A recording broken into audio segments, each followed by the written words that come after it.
Hello everyone and welcome back to another video, and this time another NHL video. So I haven't done a hockey video in a while, so I decided that I wanted to talk about Colorado Avalanche and are they in trouble because well, they played last 10 games, they are 6-2-2, so 6 wins out of 10. They have 2 losses against Tampa Bay Lightning, 1 against Pittsburgh and 1 against Anaheim Ducks. But they lost 3 out of last 4. The only win was, I believe, Florida win in those last 4 games. So they've got 30 games left compared to many teams. I believe compared to all Western teams, they have got more games to be played. So their record is 28, 19 and 5. So 5 overtime or shootout loss points, 61 points in total, plus 13 goal difference. And to compare that, last season they had 119 points, 56 wins, 19 losses and 7 overtime or shootout losses. So yeah, it's a significant difference. As you can see, it's 58 points, and yeah, they've already lost about the same amount as last season, but I don't think Colorado is in that much trouble as it may seem right now. But yeah, so they need to win games, but I believe that they can do that. So yeah, they are right now third in the Central Division, and they would play Winnipeg Jets in the first round if everything stayed the same. But yeah, the reason why they are in the playoffs right now is mostly because they have played less games than others. So Calgary and Minnesota are at the same point total, 61, but they've played less games than them. Talking about Colorado, of course. So yeah, and they have 15 games on the road and 15 games at home. So there's not really a difference there, not home heavy or road heavy schedule.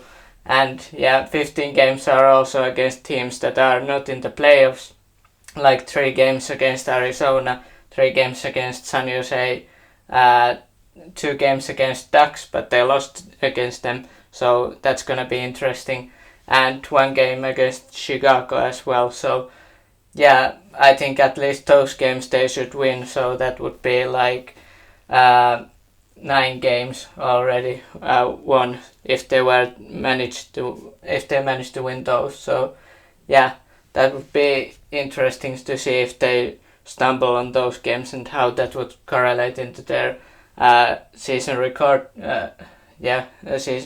Season result.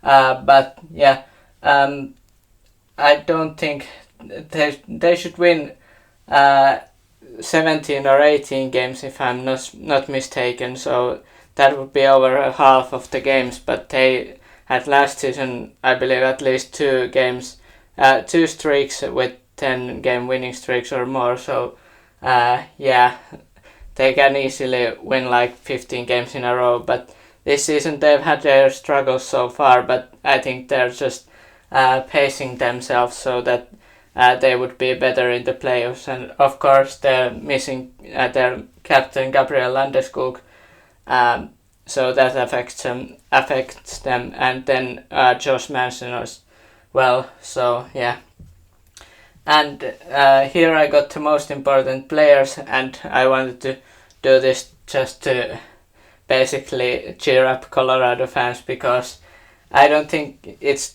that bad if they this season missed the playoffs. They got their own first round pick, I believe, if I'm not mistaken. And yeah, when you look at the ages of the players, so Rantanen, 26 years old, he has had a remarkable season with 63 points right now. Nathan McKinnon, 27 years old, signed that huge extension, which kicks in next year.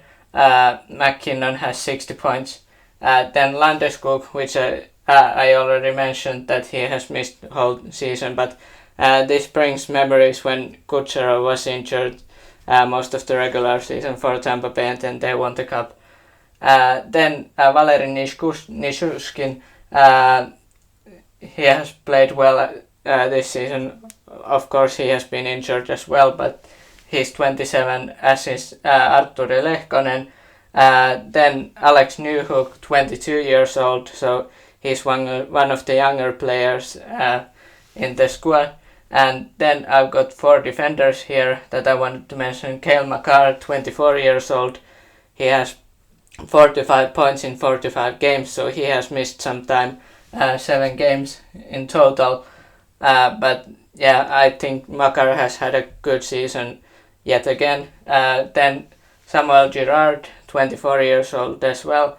Devon Taves, 28 years old, so a bit of an experienced player, but that's good for their defense. And Bowen Byron, 21 years old, not played in many games this season, but I think he's probably their future in defense alongside Makar and others. And Georgiev in goal, 27 years old, so he isn't old either, and especially considering how old goalkeepers can be, goaltenders can be in this league. So yeah, and he has 917 save percent, so that's pretty good for them, and it has gone better for him lately. So yeah, I just wanted to do this video to just chat to you about Colorado Avalanche and how I think that even though they got only 61 points, I do think because they would need about 100 points to get into playoffs, I do think that they can win 17 or 18. Obviously there can be some recency bias, yes, I'm aware of that, but I do still believe Colorado will make playoffs and are still contenders to win the Stanley Cup. Interestingly, I think did Manipak have Calgary higher odds than Colorado of making playoffs, and Colorado only about 2% for winning the cup, but I think they have much higher chance of winning the cup. But yeah, this might come back to hurt me later, but I'm not so worried. I do think that Colorado will get better, and they've got game against Minnesota soon, so that's gonna be interesting game because yeah, Minnesota tied with them with points, and yeah, there's not really I believe they have 5 points ahead of Nashville and 8 ahead of St. Louis Blues, who have practically given up, so there's really only one of the teams from Minnesota, Calgary and Colorado, or maybe some other team, but really the chances are high that they will be in the playoffs. But let me know your thoughts. Do you think Colorado are in trouble? I certainly don't think so, but what are your thoughts about their recent results, and do you think they can still win Stanley Cup this season and get into playoffs? Hit the like and subscribe if you would so like, and have a nice day.